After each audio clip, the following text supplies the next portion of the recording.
दिवाळी म्हणजे आनंद, उत्साह, तेज, रोषणाई आणि सकारात्मकतेचा सण म्हणजे दिवाळी. नकारात्मकता घालवण्याचा आणि सकारात्मक ऊर्जा, विचार जी काही चांगली गोष्ट असेल ते अंगी बाणण्याचा सण म्हणजे दिवाळी. शेतकऱ्याच्या कष्टाच्या प्रकाशाचा सण म्हणजे दिवाळी.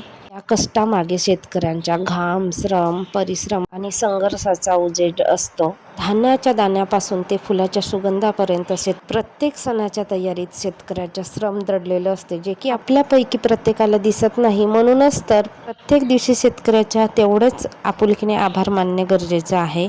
इथे बघा आमची पूजा वगैरे झाली आणि त्यावेळेस ते मी क्लिप काढलेच नाही. आणि इथे गोडीवरती जिकडे दिवे वगैरे ठेवायचे होते मला तिकडे ठेवून दिले आणि दिव्यातलं तेल कमी झालं होतं तर तेल पण टाकून घेतलं.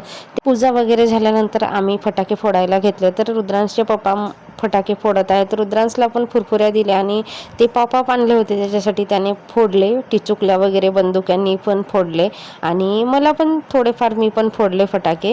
भरपूर फटाके आणले होते आणि इतका प्रदूषण वाढला होता आजूबाजूच्या परिसरामध्ये, कारण सगळ्यांनीच फटाके फोडले होते. 2 फॅमिली होतो, बाकी सगळे गेले होते आणि त्यांची पूजापाठ चालली होती, ते घरातच होते. आमची पूजा वगैरे झाली, आम्ही फटाके फोडलो आणि इतकी सुनी चाड वाटत होती.